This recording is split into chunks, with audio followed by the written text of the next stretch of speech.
everybody. This is Reef Beef. My name is Rich. And my name is Benjamin. And today we're going to talk about some reef stuff and some beef, but we're also going to give a tour of the under the house crawl space with the life support for the secret home lab and the display tank because we have reached 500 subscriptions. So Ben, episode 26, 500 subscriptions. It's pretty cool. Man, let me kind of do a thing here and say thank you to Reef Bum, because I was on the show and man, it pushed us over the hump for you had promised that 500 subs on YouTube that you were going to do the film in your crawl space. And there you are. There I am. So you were on Reef Bum recently and you talked about a bunch of reef stuff. I'll put the link, Snowman will put the link in here or down here. The link will be there. Go check it out. We did Reef Bum together a while ago, and it was really fun. Yeah. So it's cool. And 500 subs. I want to thank all the supporters, all the beefers who have been promoting the show around and have been asking us questions and have become members and have bought us beers and all of that stuff, and everyone who's sponsored us. Hey, Richard, let me beef. Beef away, and then we'll do a tour of what's going on under here later in case people are wondering. I'm not just going to sit here. We'll talk about this stuff. So, but what's your beef, my friend? I kind of wanted to do the beef talking about products that have some ridiculous claims, but I wanted to vaguely put it towards someone that approached us on sponsorship and talk about that. Are we okay to talk about that? I have no idea what you're talking about. So fill me in. The company that approached us for a sponsorship, and we had never used their product before, and we looked on their website and it just had all sorts of ridiculous claims. Well, we came back at them. It wasn't confrontational, but we came back at them with just kind of like a line by line item saying what we felt was questionable, because like what we've told you beefers is we're not going to peddle things that we don't use, don't trust. And, we're not going to just be told what to say especially if we don't believe it. So anyways, we kind of just put it back at them and like, can you explain this? And you make this claim and this and this. And it was just crickets. They just went away. Yeah. I know I remember who you're talking about now. I don't know if I'd say that it was ridiculous claims, but it was claims that were phrased in such a way that they needed to be supported. And if it's not a supportable claim, we're going to have a problem saying it. And if they can't support it to us, we're surely not going to have them sponsor us because we have some kind of credibility. And we don't want to just make money unless it's a lot of money.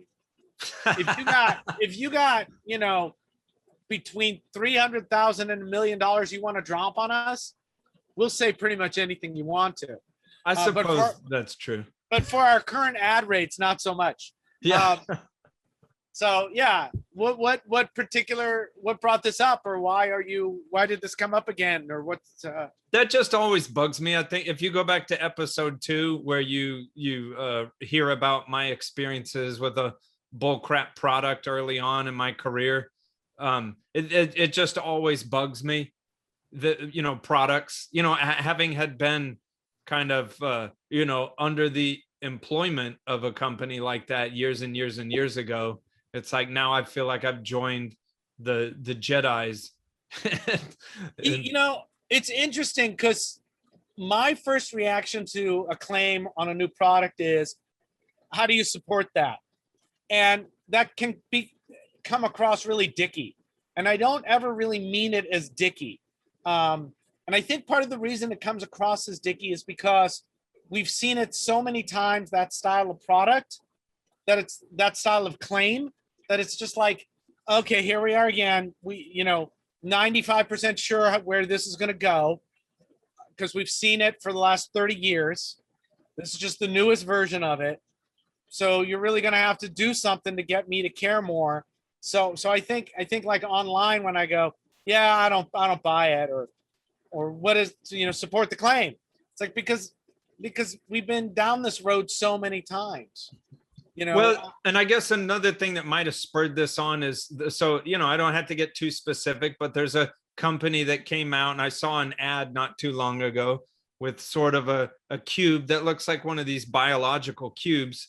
And in the little list of things that it says it breaks down dissolved organic materials, and it's like, obviously it's just a high surface cube that is going to support biological life. And then I saw them saying that it was some proprietary thing and that they would release further information about it later. And maybe they will, and I hope they will. But it's just like, just these weird claims. And I'm not a leading scientist, so it's hard for me to verify, that sort of thing. But Yeah. it's just when weird claims come out and people are like, well, we'll let you know later. It's like, okay. But yeah, I certainly don't believe secret proprietary claims without some kind of evidence. They could show us evidence of efficacy, Yeah. More than a testimonial, or they could show us the support they have that is technical. Either one will go a long way. But just saying, yeah, we've got the evidence, but we can't show it to you. But I guess I get a SADS because that doesn't happen a lot. No one comes out with a product and like, here's the study right here, which I wish they would lead with a study. Don't get embroiled in an argument about what your product is and then promise studies that never come. That's disappointing. At the same time, it's really hard because while this industry seems big, it's not that big. So, a study on a product costs time and money. But then why come out with a product that you don't even have a damn study for? That's doing something way different. I get it. And that's what I don't like. It's just a money grab. Yeah. Well, there's like one of these new mud products from Fiji or something, who's making rounds on a forum. And they make a lot of specific claims too. And it's like, what's the evidence that you can make these claims? What is this based on? You're just saying I know because they're just saying it because it makes sense to say, there's a bunch of there might be a bunch of microbes in there, but that stuff has been sealed up for how long? And how do you know the microbes are still viable? And then people use it and they say it worked. And it's like, well, what evidence do you have that it worked? Ecosystem Miracle Mud is still out there. And I'm not saying it's a bullshit product, but I mean, it's like that, whatever Fiji mud is, it's kind of regurgitating the same thing. They say will reduce nitrate, because it's a fine material and it's possible some nitrate reduction could be going on inside of it. But again, you're just making a claim, under what conditions would it reduce nitrate and how much nitrate would it reduce, and then, releases trace elements and does this and, sustains, pod life and, all sorts of stuff, which, all sorts of other materials will do that as well. Yeah. It's and maybe it does. Maybe it does. But, those products have been around long enough that they're not the end all catch all, they're not being widely used. And, somebody does a video about one of them or a company does a video about them, and then it gets a bump in sales and people say it works, but it's all often post hoc reasoning. I put this in and my corals look better. It's like, I don't know, man, woman. I spent 10 years at many different aquarium stores, and it's like I was always bugged because the sales reps would come in and like, I was usually the number one salesman whatever store I was at, and the sales reps though would get bugged because they're like, man, you're not pushing enough of this or this. And I hated it because I was like, I don't feel like you need this and this. Right. And I told some of them and they're like, well, that makes your boss in the store money. And it's like, so you're asking me to just like make up stuff. And they're like, well, we got the evidence right here. And it's just like, dude, just do a water change, And it's like all these magic bottles of like, what kind of problem will you have? We got a bottle right here for all these problems. And it's just, I couldn't. You know what else I like that just reminded me of? I saw some video recently about somebody talking about, how a calcium reactor was explained to them or how water changes was explained to them. And I think it was, I don't remember who it was even about the calcium reactor. About, you needed to keep adjusting it by adding more CO2. And then they finally discovered that you could just set the pH in the calcium reactor and change how much was going, change the amount of effluent that was added by how much water is running through it. So rather than adjusting the pH all the time, you lower the flow of the effluent or up the flow of the effluent. And they said it like it was like a huge discovery. And it's like, it's just, we knew that in 2002, where it was like, no, you just set your thing. So set your CO2 so it's dissolving and then up or down. Heck, to be honest with you, I remember knowing that in the 90s. Yeah, it's a weird thing to see things rediscovered and then push forward like they're brand new ideas. I don't know what to do about that. We talked about the hobby reinventing the wheel every 10 years. And I guess that's just what's going to happen. I guess there's no way. I guess the kind of icky part, and it's sad, but whatever. Like it would be more innocuous, but it just pisses me off watching because companies sit around like, we need to make more money. Like, how do we monetize this and monetize that? And it's just like, it would be like the CO2 salesman telling you to bubble more CO2. And it's like, of course you do. Of course you do. Yeah. But sometimes you're right. Yeah, it's funny as I'm trying not to feel bad about any of these people doing this. I think the amount of people who are being nefarious is low. I think they're out there, but I think it's low. I think a lot of people are really just trying to do good and share what they're learning. What frustrates me is, God, we could be so much further forward if we had a bigger memory. Yeah. So, that's a soapbox I've been on before, so I won't get too crazy into that today. You like my banana flask? Wobble-lubber-doo-ba-doo. Wobble-lubber-doo-ba-doo. Hey, this episode is powered by PolypLab. You know what that means, Richard? It means that this episode of Reef Beef is powered by PolypLab. Yeah, basically. Okay, cool. So commercial done. That's all. That's it. Okay, bye. No, I use several PolypLab products in my business. This one right here in small like nano reef tanks. This is an all-in-one additive that takes care of alkalinity and calcium. But so you'd want to dose it, but this particular product, it needs to be shaken before you use it. It comes to you in a powder in a bottle. Oh, yes, sir. Do you have a question? Ben, what is that product called? It's called PolypLab 1. Yeah, that might have been smart if I would have said that right off the top. I'm here for you. And what does it do? It's like an all-in-one what? All-in-one additive for minerals, alkalinity and calcium. Great. Oh, and magnesium. Oh. So, but it comes to you in powdered form to save on shipping. You reconstitute it with RODI water, shake it. Now, like I was saying, you'd want to like to dose something like this, but this particular arrangement, you have to shake it before you add it. So it's not a thing for dosing, but it's great on small, like nano reef tanks. Awesome. I use a product called PolypLab Reefroids. I use it for baby corals and adult corals. It's a good food for them. It's one of the ones I rotate through, have since the beginning. And I also use PolypLab Booster. You put that in about 20 minutes before you feed your corals that need to eat, and it helps them open up ahead of time so they're ready to receive the delicious goodness. Receive the deliciousness. PolypLab Booster is like an amuse-bouche for your corals. It opens the palate. And you like the glue, the PolypLab glue a lot, right? I do. It's right here. It's got a container of 50,000. No, I don't know. Like a couple dozen little gluelets. I'm going to call them gluelets. PolypLab gluelets. So there's a method where you would get the glue. Snowman was trying to tell me to do this on camera, and I ain't doing it. You know why? Because then I'm going to have sticky fingers. Yeah, you're going to have to practice it. Maybe you'll do it next time. Ugh. You get it on here and you mat it up, and you get it on here and mat it up, and then boop, boop, boop. Okay, just remember this though, because cyanoacrylic glue likes to stick to itself kind of more so than other materials. So it's not just like put the super glue here and then put it down, put it on both surfaces. What you do with the PolypLab glue is you prime the surface you're going to put it on. You're like, let's say you have a fragment and you want to put it on your rock work.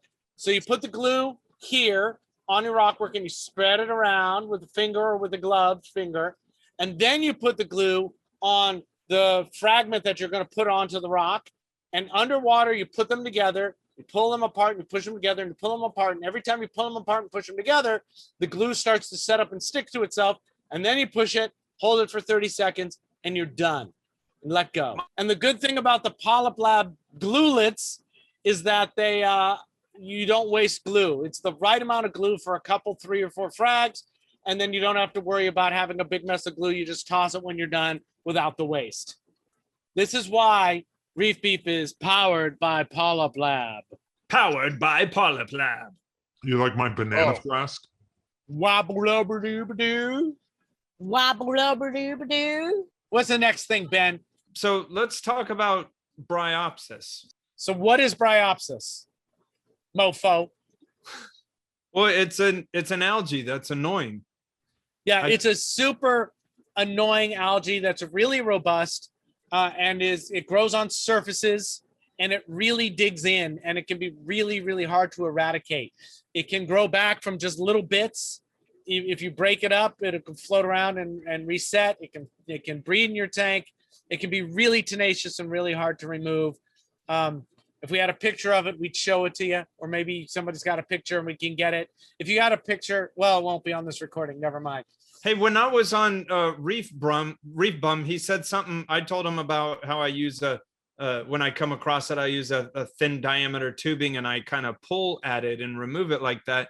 And he was saying something about when you break it, that it could remove spores. And I wasn't confirming or denying that, but I was like, I don't know, it almost sounded like the what's the bubble, the green bubble algae. Yeah, there was some research done, presented at a MAC now a long time ago about Bryopsis, and that research, I think I was at the first MAC I was ever at, done by SeaWorld or something, and the research seemed to show that breaking it would help. It could resettle from little tiny pieces. Not that it would spawn, but that the little breaks could result in more coming back. Huh. And that's how you could get more patches of it around. So there seems to be some decent evidence that if you're scrubbing Bryopsis with a toothbrush or picking at it, siphoning at the same time would also be helpful. Yeah, and in light of that, I think scrubbing it with a toothbrush is probably a bad idea. But the way I do it with a thin tube where you suck it in and then pinch even the tube and it pinches the stuff, that might be a little cleaner because you're kind of siphoning more of it out. How do you pinch it with the tube? So I like from BRS, they have that silicone tubing that's real pliable. Yeah. So I like to use a thin diameter just so I can control and really. So I'll get it near that patch to where it's sucking into the tube, and then I'll pinch the tube right at the end where you're pinching the algae through it too, and then let it go, and it all siphons down the tube. Got it. So you're just using a tube that's squeezable as your fingers, and you're plucking the algae basically through the tube while it's siphoning. Yeah. Yeah. You can also, so Bryopsis grows on surfaces and it can reach into the surface. So one of the ways I fight it is I will be siphoning all the time, but I'll be cutting with bone shears, and I'll be really scraping the substrate to really chop out the Bryopsis out of the rock that it's on. Just get it out of there. Of course, if it's on a piece of rock that you can remove, you can just remove that piece of rock and you can chip it out or saw it off or pour acid on it or whatever you want to do to get rid of it. But if it's in the tank, bone shears are a good way to kind of scrunch it off. The other way that I found really effective with Bryopsis is to cover it with epoxy and choke it to death. That's crazy. Yeah. Just smother it to death. A little patch of Bryopsis now, if I see a little patch, I don't screw around with it at all. I'll take Aquaman and just make a big cover for it, about the size of a 50-cent piece. If the Bryopsis patch is about the size of my thumbnail, I'll just cover it up and leave that for a month or two or forever. So you said Aquaman? Aquaman, or any of the two-part epoxies. Okay. And you can cover it up, and you can then a month later you can remove that, and the Bryopsis under there should be dead. Seal it up real good so it can't get any resources, and it suffocates in its own death juices. Or just leave that as part of your aquascape from now on and glue stuff over it. At the Steinhardt, we had a patch of epoxy. And here's one of the interesting things about working at a public aquarium. I said, we got to nuke this from space. And I was told, no, let's go through these other methods first. So we would get in with a siphon and scrub it with a brush and try to scrape it off and do all that. And the patch just kept getting bigger and bigger and bigger. And I finally got permission to use, when the patch was about, 2 or 3 feet across. It was big. And I got permission to use Z-Spar, which is a 2-part underwater epoxy that's used for boats. It's really good. And it's become the standard for public aquariums. So we mixed up, $400 worth of Z-Spar. And I covered this entire patch with Z-Spar and choked it off and left it there. And within a month, you couldn't even tell that the Z-Spar was there anymore because Coraline grew over it. Oh, I also went through, you know what? I just remembered this. So I covered it with Z-Spar, let the Z-Spar start to harden. And then I took a small rock, and dimpled the Z-Spar so it looked like the rest of the rockscape it was on. So it wasn't just this weird smooth patch. Yeah, that's smart. And then within a month, it just was gone, and it ended our problem. We had been getting Bryopsis in other parts of the tank, luckily on smaller rocks that we would just remove, but it was all coming from this one patch. Huh. We finally covered up, and then no more Bryopsis problems. Do you not find that herbivores can take care of it? I find that random herbivores take care of it. If you're lucky to get some herbivore that wants to eat it, which is usually some kind of rabbitfish, the orange spot, the guttatus sometimes gets called out as one that will eat it. But, we had every kind of herbivore you can think of in that tank, and none of them wanted to eat the Bryopsis. Huh. Visually, how do you differentiate Bryopsis from regular green hair algae? Bryopsis has got more of a feathered, not a feathered look, but it's got along its stem, it's got kind of more branches would be the right word. I mean, somebody suggested that we show pictures of what we're talking about, but really, if you're tackling a pest, do a search for Bryopsis online and take a look at what it looks like. It's often shorter, although it can grow long. It's usually a darker color, in my opinion. And it's less wispy. It's a thicker kind of, like you can think it's a turf algae at first. And I think that's how it gets by people sometimes. Yeah. But it can be vicious. So I say nuke it from space. And I'm telling you, as soon as I started epoxying it or even super gluing it, just covering it up, when I saw it when it was small, like we had the episode, deal with it while it's small. Yeah. Bryopsis for sure. Just deal with it while it's small. Yeah. So what anything else? As far as Bryopsis, listening to you, it's funny because listening to you, I know a tank that I have Bryopsis in, and I'm thinking, I've been fighting it for a little while, and it's like, I might have been tackling it in the wrong way. As long as in a client tank, as long as I can keep everything looking good enough to where a client doesn't go. I don't usually get clients that were like, why is there algae right there? Because I normally keep stuff, pretty well functioning, and they don't really get into that many details. But I might try super gluing over some of these patches because I've been fighting it for a long while.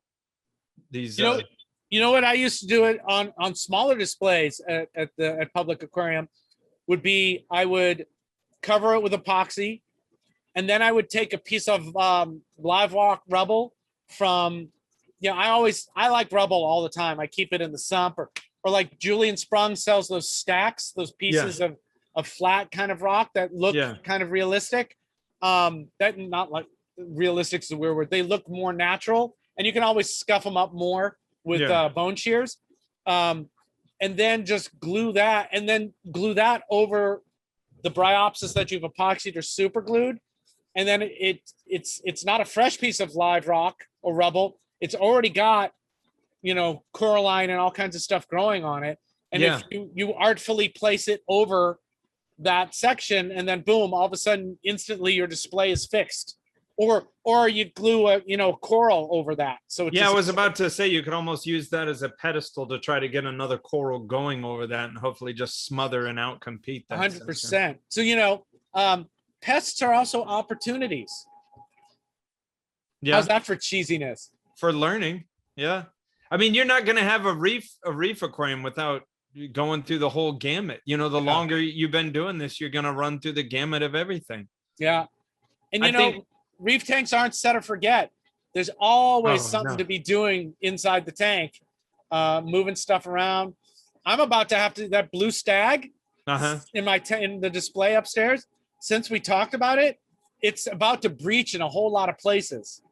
I'm asking you again for a 10th time if I can have some frags off of that. When I pop those off, I'm going to send you a bunch of them. I want to take a video of before and after. Yeah. So we kind of get a feel for what that looks like. I love it when the white growing axial tips are just about to hit the surface, and I'll shut off the flow and try to get a good picture of it because I think it's really cool.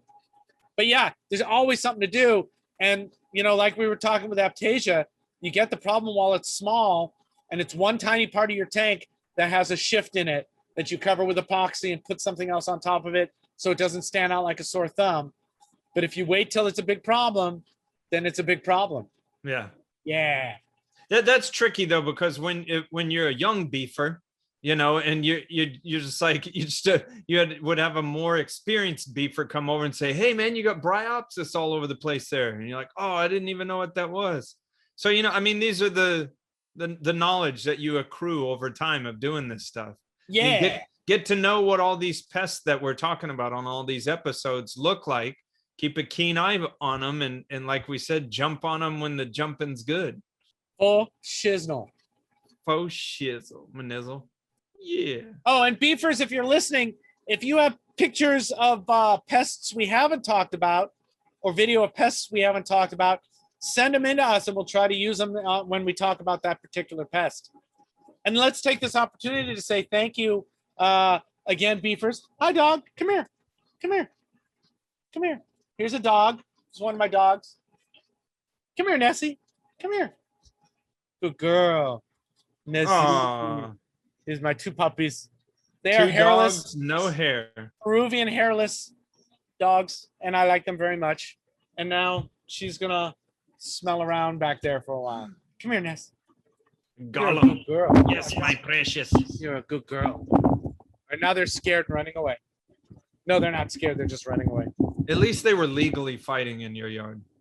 That's true. Legally fighting is better than illegally fighting. Thank you, beefers, for all the support. If you want to support us, you can go to the website, Reef Beef Podcast /membership, reefbeefpodcast.com/membership. And won't do it. You can become a member. We've got different levels of membership, which gets you different kinds of perks. You can just buy us a beer, and there's all kinds of stuff you can do. You can buy our merchandise. All of that stuff's really fun for us, and thank you, and please do. It's really cool. And Snowman told us before the show that he can print all sorts of things. He was talking about a pillowcase. So if you're interested in sleeping with us, right. We've got yoga pants now. Merch on. Yoga pants. You can have Reef Beef on your yoga. On your crotchal region. On your butt region. Or the front part, whatever sort of thing is going on your front parts. We play, but thank you guys so much. We really appreciate it. Thank you. And we're over 500 subs, which is pretty cool. I mean, when we started this, we were just babbling at each other, talking shit, which was the name of the podcast at the time. Well, and the cool thing too is in the beginning I said I would never look at the YouTube comments. I guess because I was expecting a bunch of naysayers, but our beefers are cool as hell. And I mean, go check every single episode. I like everything that I like, and I share comments, and you can interact with us in the YouTube comments. It's only good for the YouTube video too, but yeah, I genuinely interact with beefers in the comment section. So yeah, it's cool. It's cool. You like my banana flask? Wobble-lubber-doo-ba-doo. Wobble-lubber-doo-ba-doo. Hey, Richard. Yeah, Ben. Another sponsor to our show is saltwateraquarium.com. saltwateraquarium.com. We love them.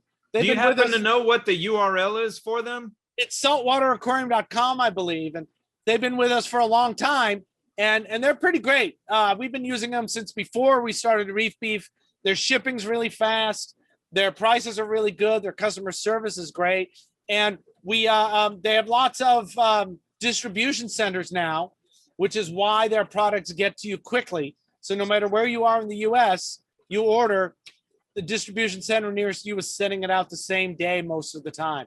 Anytime I order, it comes. I get a email like an hour later that says your product has been shipped, and I order under pseudonyms, so I know that they're not giving me special treatment. Who needs special treatment? And they also have lots of articles that a couple of them written by me, and there will be more. They also have a Facebook page where you can go back and forth with them, ask them questions. You probably bug Lord Callahan on there. Saltwateraquarium.com also has cleanup crew stuff now, and I ordered from them, and it was pretty great. They came in fast, they came in well, and they were big and healthy. And the coolest thing to me was on the bag they have printed what it was. So I wasn't trying to figure what it was in the number. So I wasn't trying to figure out what was in each bag or decipher someone's handwriting. Pretty straightforward. They came in nice and fast. I really liked them, and all of their systems are fallow of fish, so you're not going to be getting diseases from them. And, and of course, because they're a small business, family owned, if something goes goofy, they're right there to take care of it. Like his grandma will answer the phone or something? Yeah, his grandma answers the phone. And if you want to get, saltwateraquarium.com, they have a special link for us. It's right here. It's right here. Here's the link. Or here's the link. Saltwateraquarium.com. They have free shipping on all orders, and they've got great buyback programs, 5%. You can, everything you buy generates you 5% that you can use for more stuff. And discounts for health workers and military and policemen and firefighters and emergency medical technicians and so people that take cats out of trees. So saltwateraquarium.com. They got everything you need. Check them out. You like my banana flask? Wobble-lubber-doober-doo. Wobble-lubber-doober-doo. Hey, before we get to this tour here, there was one more thing you wanted to talk about. What was that? Was it? The merger. Oh, yeah. So, but this is so weird because this is still swimming in my head. And I'm the kind of person, I take a while to formulate an opinion, and I like to read arguments for days on end, before I kind of understand. So not too long ago, Bulk Reef Supply merged with Marine Depot. And so, I guess the tale is that some, what do you call it? Like a business that puts their weight behind stuff. A venture capital group. So it's not like it was necessarily BRS themselves, but a venture capital group got together with BRS and they merged with Marine Depot. And then what was this, just yesterday? They announced that they merged, or they kind of picked up Neptune as well. And that was kind of shocking. And so, I weighed into all the different groups, but I wasn't making any comments, just reading what people are saying. And it's a lot of people that are way more, business astute than I am. People saying, how are they going to get a return on investment? And why did they do it? And what are they doing? And it's going to do this and it's going to do that. And again, it's kind of funny from my viewpoint because, I know about running my small little business, but a lot of these people have backgrounds in like corporate America. So I kind of figured maybe some of these people know more what they're talking about. But it does seem funny when a move like this is made. You get a bunch of naysayers. They're just dropping crap all over the place. And it's like, I don't know. What if we wait and just see how it pans out? Why always so negative? Yeah, I think people have an anti-boner for Neptune for some reason, and they're very vocal about it. So, or for whatever reason they do, and they're very vocal about it, and that's fine. But what strikes me about a thing like this, and I think the Marine Depot was an acquisition, and they're calling the Neptune systems a merger. So Neptune's going to continue, just have access to all the resources and stuff that, and channels and capital that BRS has. And I think I see what you're saying. I think it's like we were talking about before. Oh, here's something coming. You're like about.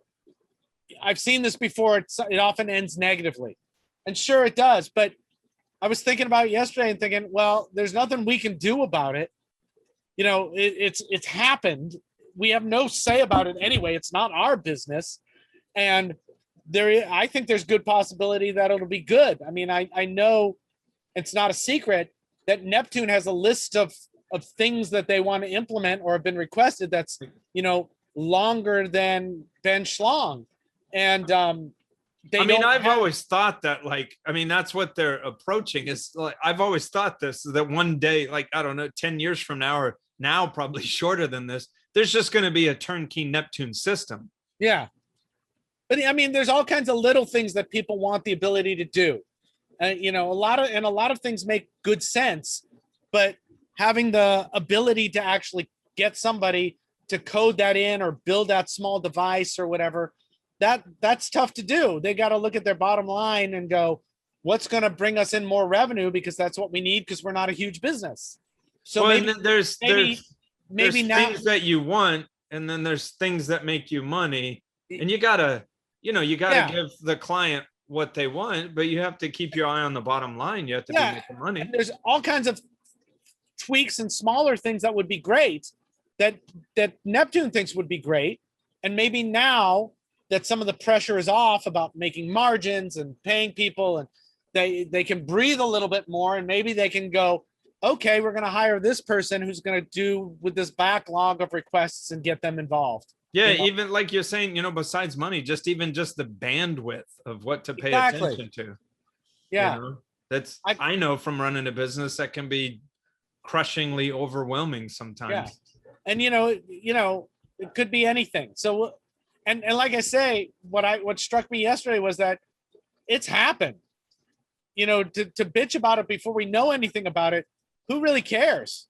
I mean, is that exciting or helpful to anybody? I don't. I know. I mean, I don't want to blatantly be an asshole, but like I look at, you know, with all my friends, and I look at the conversation, and you know, between those three companies, BRS, Marine Depot, and Neptune, people are like, oh, this sucks because I hate this one or this, and it sucks and suck. And one time they didn't send me a package on time, and it's like, I'm not saying that no company is ever, you know, but I don't know, as a business, I just call someone up from any of those companies, say, hey, I had this problem. And they're like, cool, man, we got it. And they fixed it. And so I've never really, I don't have too many, I don't expect the things to go perfect. I've always had the connections to make things get fixed. But like I said, you know, so there's a situation several years ago. There's one of the greatest glass aquarium making companies that ever existed was called Oceanic. And they were from Dallas, Texas. And they had been doing their thing for decades.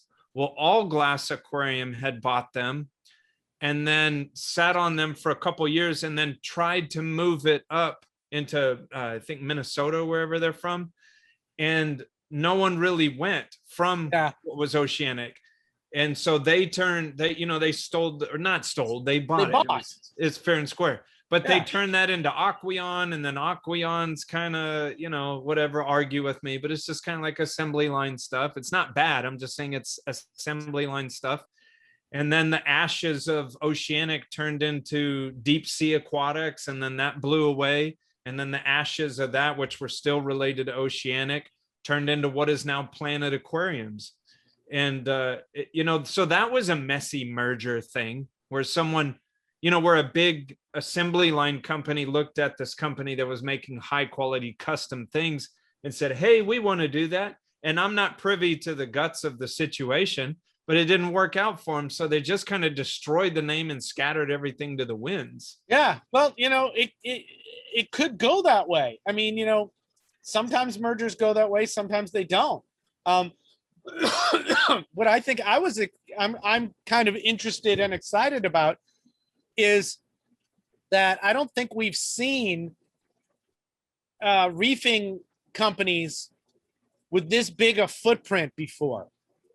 You know, what are they going to do with this footprint? You know, Yeah. they can get shit done now, you know, Yeah. and, you know, they could use that power for good or they could use that power for evil. I don't know. I hope they use it for good. It'll be really interesting to find out. But, you know, the industry should be changing all the time.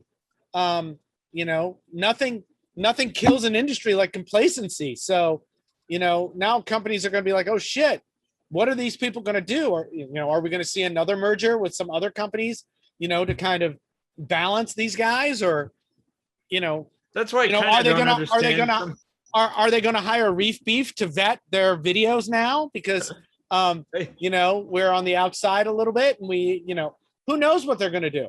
They're gonna throw more money at testing for the hobbyist, maybe. that would be great.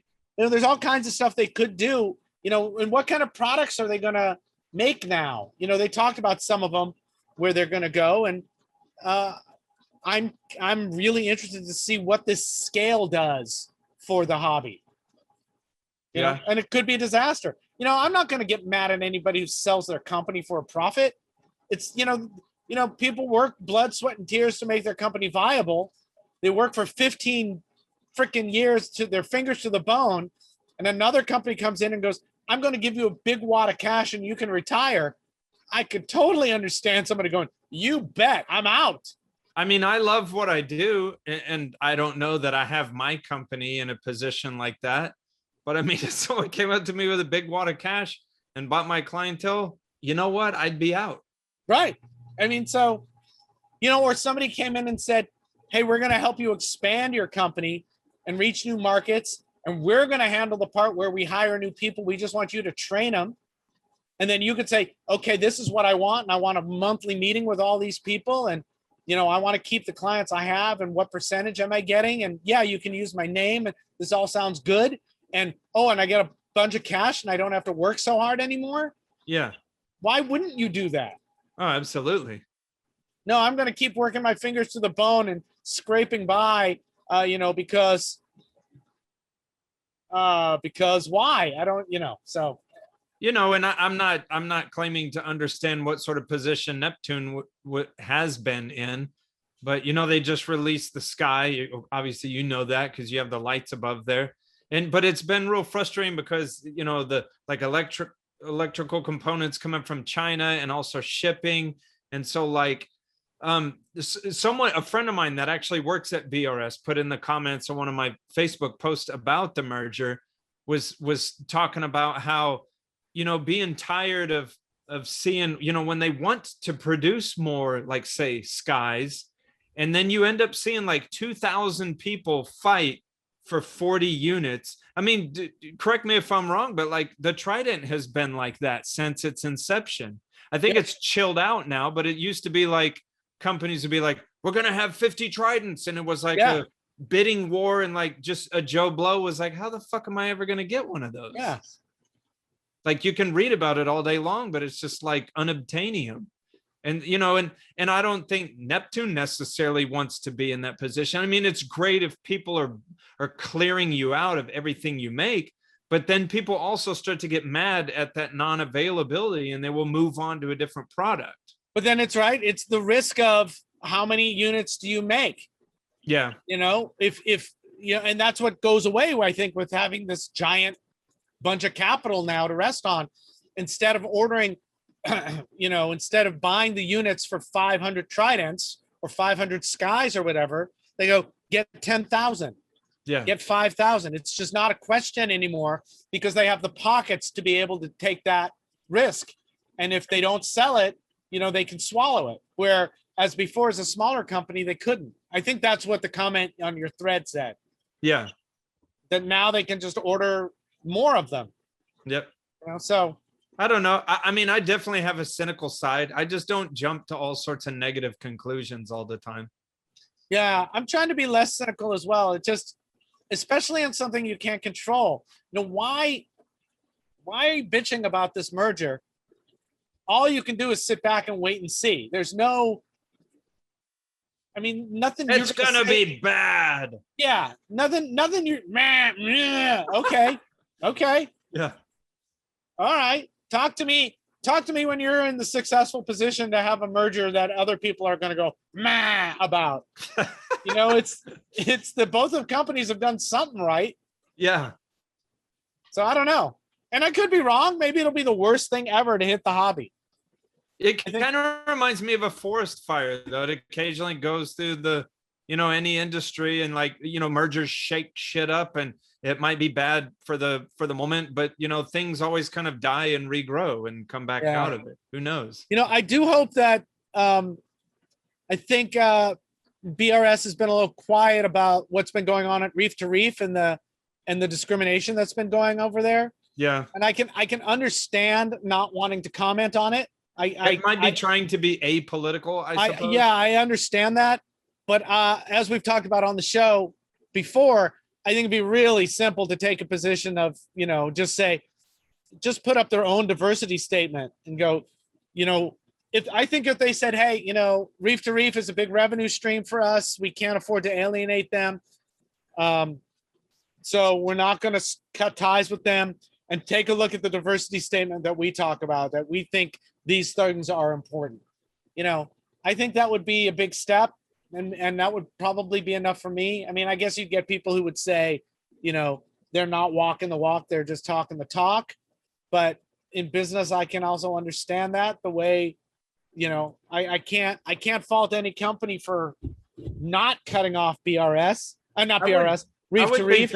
But I also want to applaud the companies that have cut off Reef to Reef. Yeah. It's a tough situation. No, I would kind of like that too. I'm not thinking that BRS needs to cut off Reef to Reef. I'm just saying, at the very least, just release some sort of statement. You can call it whatever the hell you want to. Just a statement saying, we accept all sorts of reefers. You don't have to be this, and this, and to just release some sort of statement like that. Yeah. That would be cool. I think it would be cool. Yep. Well, they could offer, discounts. You like my banana flask? Wobble over doo. Wobble over doo. Hey, Ben. Hey, Richard. Do you know who I go to when I need corals for my lab? UniqueCorals. UniqueCorals, because Joe Cap there is pretty excellent. His team is really excellent. They're shipping corals in from the Solomons now. That some restrictions have lifted, and their quality has always been top notch. Their corals are really great. They, in my opinion, they do really good work, and they're striving to be successful, but they're not striving to be the biggest thing in the world. So their focus is on being good and having good quality animals and good quality customer service, and being big enough instead of trying to be the biggest. So I really, really like dealing with them. I recommend them. They work with me for special orders for the spawning labs. I think they're great. So that's like a quality and not quantity type situation. I think they've reached a really nice size, and and where they're spreading out is into different stuff. So you've used a lot of the dry goods they supply, right? Yeah, and just real quick though, with the livestock, they offer wholesale program as well. So I've gotten stuff from them too, is top-notch stuff. I get super excited about their dry goods because they bring in, I guess, import a fair amount of different pieces of equipment that I have on my client's tank, like a Illumagic LED lighting. I have a client that has a 5-foot unit across their reef. It's a great light. It's been on there now probably approaching 1.5 to 2 years. It's done nothing but great. And then they have these little extra lights that can go on the side called Vitaminis. I'm thinking about putting some of those on there just to spread more light. So Illumagic lights they bring in. Also a skimmer. If you're talking about a saltwater aquarium about 250 or smaller, they have a skimmer that I am honestly head over heels with. It's the Delua Great White skimmer, the GW5 and GW10. I have I have 4 GW10 units out there. One of them's been running for 3 years. It uses an Eden pump from Germany on it. It's a great solid build, great skimmer, just kind of no nonsense, works great. Love those. Awesome, man. So they're great. And if you go to UniqueCorals and enter the code ReefBeef at checkout, you'll get 15% off all livestock. So it's pretty cool. So go check them out. their slogan is conscientious, sustainable, quality, and service. It's their motto, and we really dig them. So UniqueCorals.com, go check them out. You like my banana Oh. flask? Wobble-lubber-doo-ba-doo. Wobble-lubber-doo-ba-doo. I had to shift because I'm sitting on my butt on the floor in a 40-inch crawl space. Speaking of that, shall we view it? Yeah. Oh, we're holding you by hand. All right. So, Ben, I'm going to turn around and we can take a tour of what's going on here. And we can see there's my backyard. Humans are there. That's my woman's. What And up, let's see. humans? Should we just do a tour? If you got a question, just ask something. All right. Yeah. So this is the door to the crawl space, and on it we have on the left, right here, we got my my carbon reactors, and then over there are my DI system, Yeah. and that's all on the door. And you can see there's tubing that feeds all the way back to everything else. So that's really boring. Let's do the big thing first. So the overall thing is, here's the sump side. Right? So there's really this big 180-gallon sump, and then there's this sub sump that's connected to it between those two bulkheads there. And there's the calcium reactor and skimmer and stuff. And on top of it is various equipment and refugium kind of thing. Over here is a big 240-gallon saltwater tank. It's just salt water. And you can't really see it, but back over there is a 200-gallon freshwater tank. There's some stuff back there. The pumps are way back there, way back over here. Wait, the 200-gallon, is that holding like water change water, or is that just extra water? That's water change water. Okay. And the freshwater one behind it is for freshwater top off. Yeah. Or in case I need to make hundreds of gallons of water. Here is the return. Can you see that? Yes. And then there's like a little remote deep sand bed that's not helping my phosphates at all. I And then remember that back, sucker. way back there is my closed loop system. And you can see this pipe here that goes off into the distance. That's the return from the secret home lab. Okay. So that pipe comes here, comes through the wall of the tank, right? Jogs around, comes through the sump,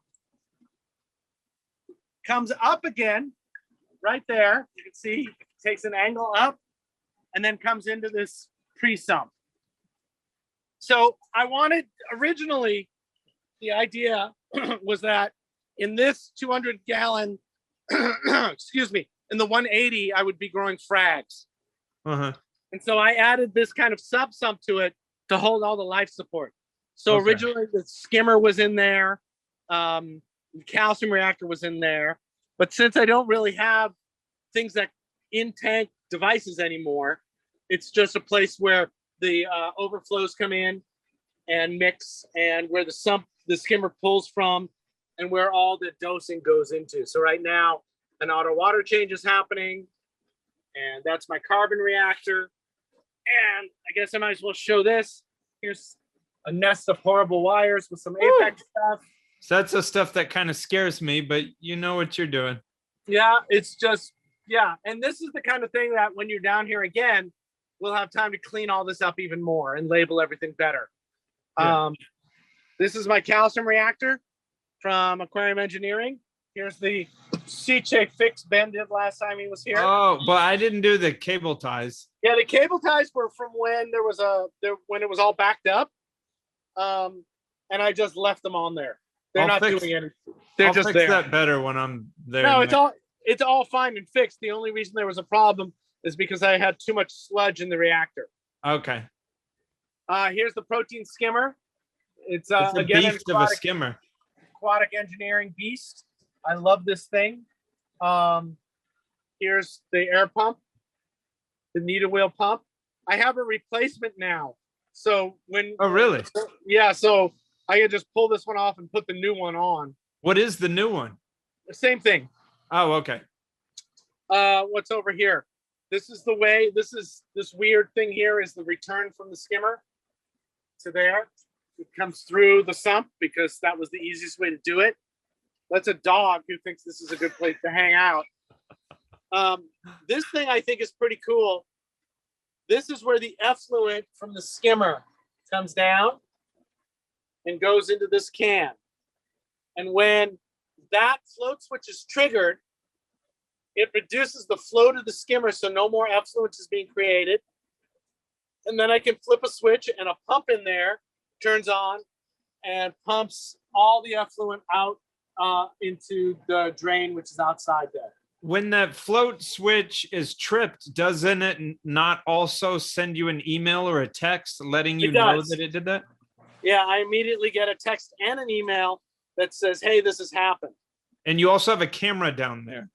Yeah, there's a camera right here. Oh, there, where is it? There. And it's a pan tilt zoom camera, so I can move it around and look at different things. And the important thing is that I can see what's going on in the skimmer, which is a little dirty right now. And that I can see right here that the calcium reactor effluent is flowing. Huh. I can also look right at the calcium reactor. I can also look right at the, what is that? The regulator and see if it's dosing. Yeah. You'll see every second or so this will be on, which means it's dosing. So these are all things that I noted that I use to troubleshoot if something weird is happening. Yeah, does that make sense? Oh, totally. And to the beefers out there, that brand that he has, the CO2 regulator, that's widely recognized as one of the best regulators out there, the carbondoser.com. Yeah, I like it because it gives you visual confirmation of dosing. Yeah. If you turn up that every time it doses a bubble, that LED goes on. Yeah. And I dig that a lot. My feed for my calcium reactor is right here. There it is. It's a liter meter ATO that I've cut the ATO part of. And I like that because I can adjust the amount of effluent that's being pushed through the reactor. Makes sense, right? Yes. So eventually I will probably change that out to a dose. Okay. Or something else. But I've liked that thing a lot. I'd love to be able to control it remotely, but we'll see. They may have one that will work with the dose at some point, or will work with the Apex. Let's see what else is interesting right here. There are my float switches for auto top off. The lower one is the working switch, and the upper one is the emergency switch. Okay. They and look then like two different types. One is smaller and one is bigger. Okay. And the idea with that is the bigger one is less prone to fouling Okay. because it's bigger, and the smaller one can be smaller because it's not really in the water at all. It's not in play. Yeah. And the one has got a cowling on it, the PVC cowling, and that is to protect it from snails and anything climbing on it. Okay. And the one that's exposed, the emergency one, doesn't really need that because it's above the water line. Though I would have to say, it would be quite amazing for a snail to make it there, no? I've got snails in here, so theoretically the snail could come through the 1.5-inch pipe and get into here. Okay. So I guess it could. What else do you want to know? This, on the effluent, at the bottom there is some jury rig thing that I made that contains crushed coral. So the effluent of the protein skin of the Calcium what is reactor. this called? The calcium reactor comes in here, and this is my probe that controls the calcium reactor, the CO2, and this just overflows and it goes down here, and there's a bunch of crushed coral in there to help off gas any CO2. This is, let me get another handle on this thing. Right there, you can see that water. Let's see. You can see there, I can't get the camera that far over there, sorry. But that is the return from the lab, and I have that hitting a, one of those things. Is that the return from every single tank in your lab? Yeah. that is kind of cool because that shows kind of how slow that you've, beefers, you're watching this, his secret home lab that I was always sitting in front of when we're filming. That whole system, that's just the water coming from there. So I mean, he's not, ramming a bunch of gallons per hour through that system. Yeah, that's it. It's not that much flow. Works out really nice, actually. I realized why I couldn't get the camera on it, because the camera's on this side of the phone, not the other side. Okay, so I figured it out now. And it goes onto this piece of poly filter that I flip around every once in a while. And I've got another piece of poly filter that sits in here. Yeah. And then here are these two horribly salt encrusted tisk. Sorry. Bulkheads. Yeah, that's something that makes me cringe. Kind of doesn't matter, but just stuff like that makes me cringe. And here's what's going on up here on top. This is where that is the milk jug there. The one on the left is vinegar, which I'm not dosing right now. And the one on the right is the lanthanum. Oh, and then there's the dose that doses the lanthanum. Oh, and so did you do the modification with the John Guest fittings? Yeah, it's just so much easier. Okay. And especially when you got somebody else coming to watch your tank when you're on the road, man, those things just snug it all up, so there isn't going to be a problem. Can you go closer to that to show the beefers, and then we could probably link, how to get those fittings. Yeah, so you just cut the nipple off of the tip of the dose cartridge, and then you screw these things on. I use Teflon tape, but you probably don't have to. And you can see it says 720 on it because I changed it last time in July of 2020. Change what? The tubing? The head? Yeah, I changed that whole cartridge. Okay. So that cartridge just pops off. I thought it was 720 because that's how many revolutions are in a Mick Twist skateboarding move. No, that might be true as well. But that one is working just fine, so I'm not going to change it, and then we'll see how long it goes. Okay. Here's my Fuge light, which is a Radeon. And it's not really, I don't know, I'm just growing algae because people think I should grow algae. It looks like you have some caulerpa and whatnot in there. Yeah, it doesn't seem to grow fast enough to make much of a dent. I'm always playing with the idea of putting another one over here. So basically this whole 180 becomes an algae farm. But we'll see. Here's a fan that comes on when it gets too hot to help cool everything down. Here's an exhaust fan that's sucking the humid air out over there. I don't know what else is interesting. Let's see. This always excites you, Ben. Up here is another dose, and that one is responsible for the automatic water change. Oh, okay.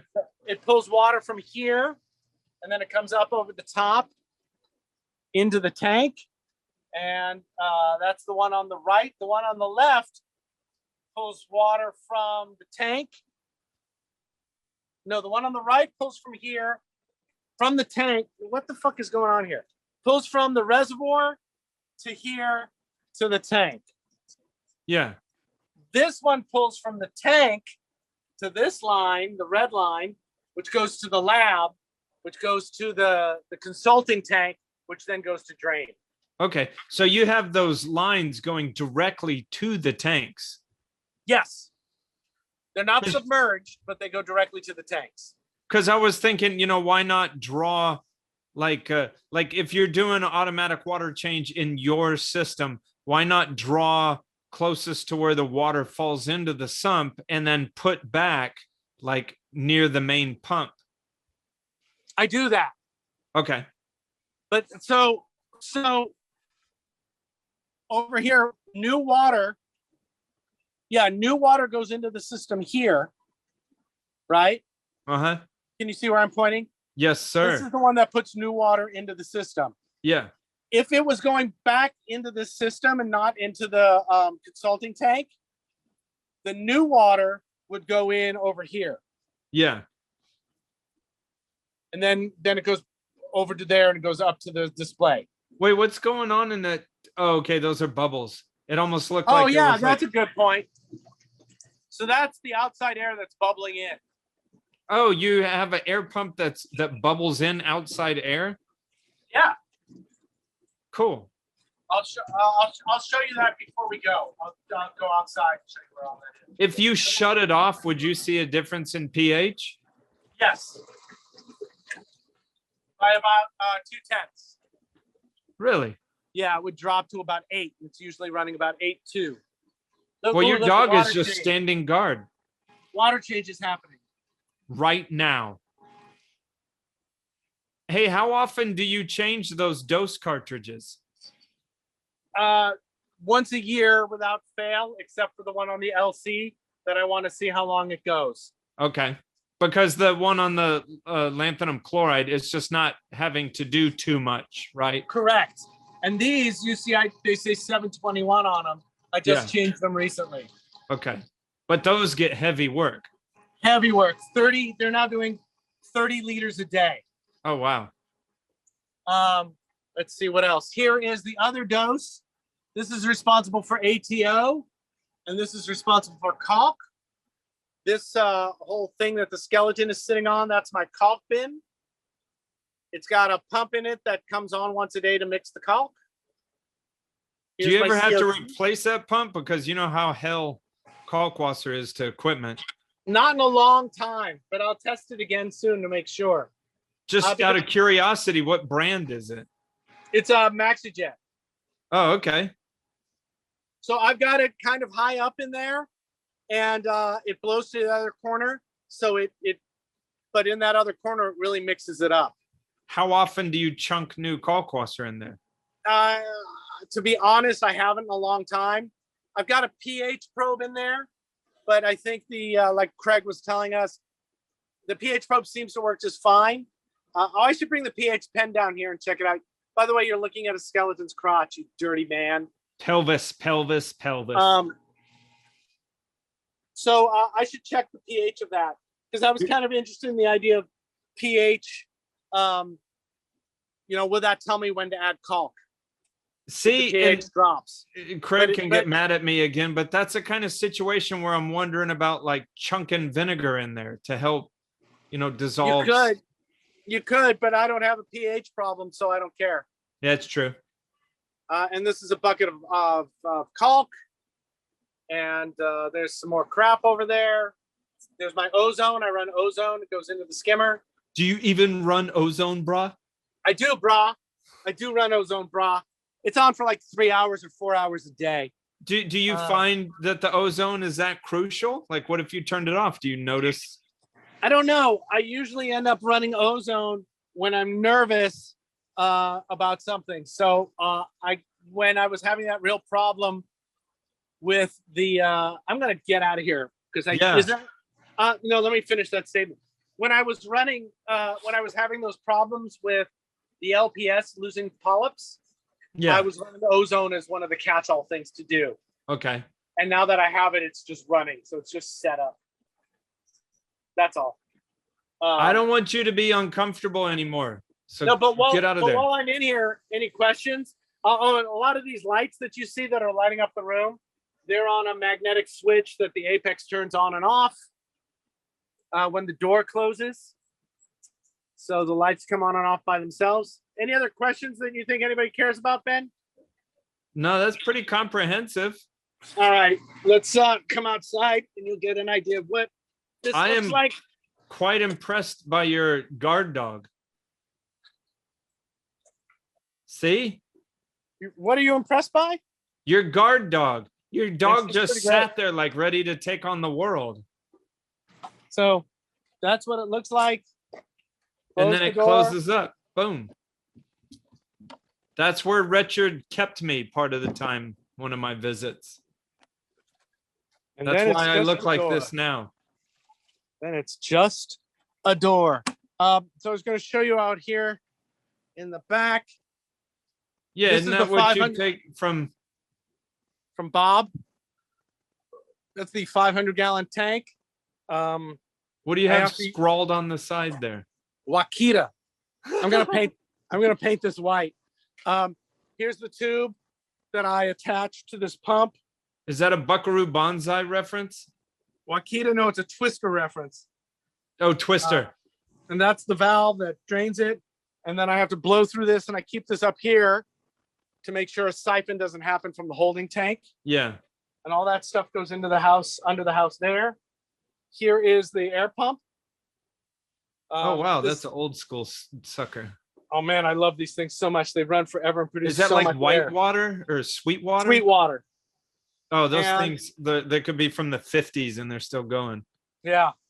And I've got 3 of these lines. Is that right?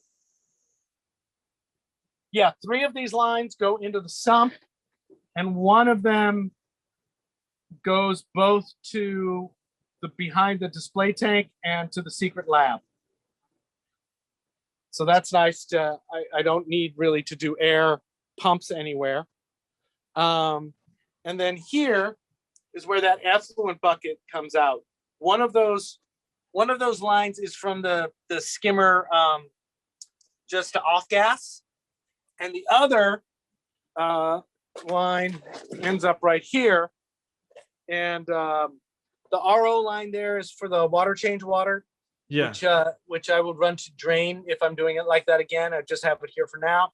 And the effluent just pumps out there. And as it turns out, instead of running that to drain, I'm just letting it Are you go serious? to the yard. You just Yeah. really? And it's doesn't seem to be having much of an effect. Huh. So there you go. So that's the tour, the 500 sub tour. At 1,000, I'll do the same thing with the main tank. And at 1,500, we'll do it with the lab. I'm Sure. such a jerk because early on I put mine of wearing an all spandex costume at 2,000. That's great. No, that's still floating there. I put think, I put think it up that's an- pretty high. I think that's a good one to have at 2,000. Something for people to really look forward to and remember.